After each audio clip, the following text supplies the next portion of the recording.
Student of 8th class, chapter number 18 अपना running में है। आइए आज एक नए टॉपिक की शुरुआत करते हैं। Result of 1857 revolution world wide. ये जो 1857 में इंडिया के अंदर क्रांति हुई उसका क्या प्रभाव पड़ा वो देख लेते हैं। Although the freedom fights of 1857 was not successful. हमें सभी जानते हैं कि जो 1857 की क्रांति थी वो सफल नहीं हो पाई थी। It's result were the far reaching, लेकिन इसके जो रिजल्ट थे वे सभी हमारे लिए बहुत ही ज़्यादा महत्वपूर्ण थे। The princely state heads had shown their loyalty toward the Britishers. देखिए जितने भी प्रिंसली स्टेट्स थे उन सभी के जो हेड थे उन्होंने अपनी वफादारी ब्रिटिश गवर्नमेंट के साथ दिखानी शुरू कर दी। And cooperated with the body, और उन लोगों के साथ क्या हो गया, कोऑपरेट करना शुरू कर दिया। The law regarding the provision of adoption was withdraw. British government ने क्या किया, ये जो कानून था रिगार्डिंग प्रोविज़न और एडॉप्शन वाला, उसको उन्होंने वापस ले लिया। Who could be the successor of their state. अब कोई भी व्यक्ति अपने राज्य का सक्सेसर राजा बना सकता था। Now India come directly under the control of British, और इसके बाद जो था इंडिया डायरेक्ट क्या हुआ बच्चों, ब्रिटिश गवर्नमेंट के अंडर आ जाता है। Queen Victoria ensured her the declaration 1858 that the exist all the kings will be remain as it's.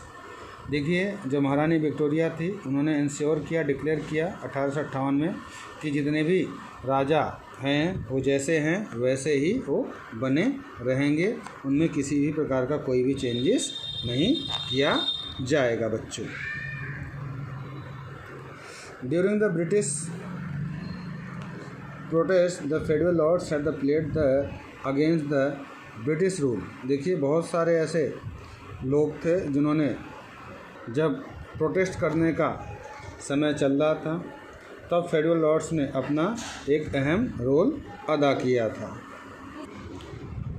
The judicial rights were cease. इनके जितने भी जुडिशियल राइट्स थे बच्चों उनको सीज कर दिया जाता है। Their prerogative were the cease to the determine by the role of the federal lords. इनके जितने भी गवर्नमेंट ने पावर को सीज किया था उन सभी को टर्मिनेट कर दिया जाता है, स्टार्ट कर दिया जाता है। The administration appoint the bureaucracy for giving the person were the English educated. देखिए जो पढ़े लिखे लोग थे उनको ब्यूरोक्रेसी में जॉब मिलना शुरू हो जाता है।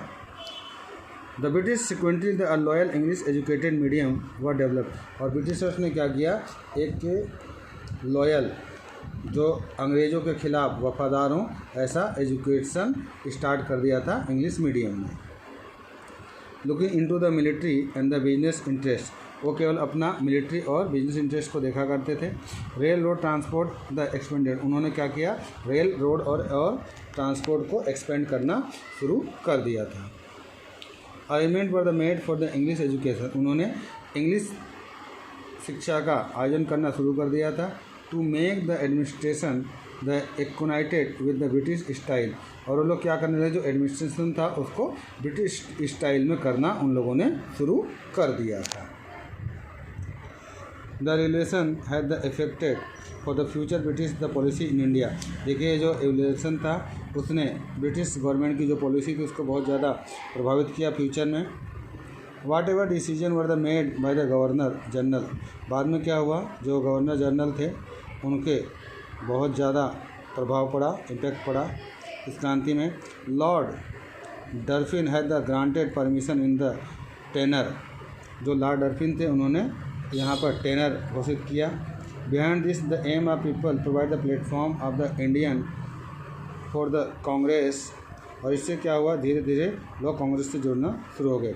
Behind this the aim of the provide the platform of the Indian so that the could be express themself. और इससे क्या हुआ, जो ब्रिटिशर्स के खिलाफ जो इंडियन थे वो अपने एक्सप्रेस को फॉलो कर सकते थे, उसको बता सकते थे।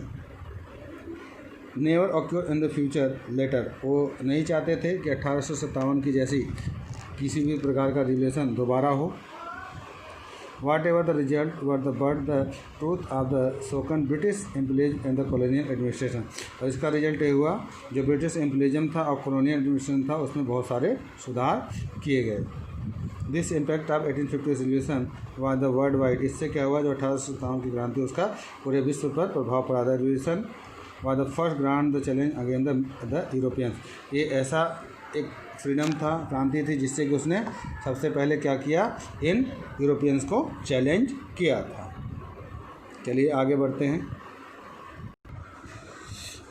In any revolution held the under on the country was not large in this own. ये जिस तरह से क्रांति हुई थी ऐसा दोबारा कभी भी इतनी बड़ी क्रांति नहीं हुई। This incident had been the covered by the all contemporary. ये जो कवर था पूरे भारत में, समकालीन भारत में दिखाई दे रहा था, न्यूज़पेपर्स में दिखाई दे रहा था, पूरे विश्व के अंदर। All the British called soldier protects institute, और इसको ब्रिटिशर ने सोल्जर प्रोटेक्ट्स घटना बताया। Freedom fight to the limit its effect.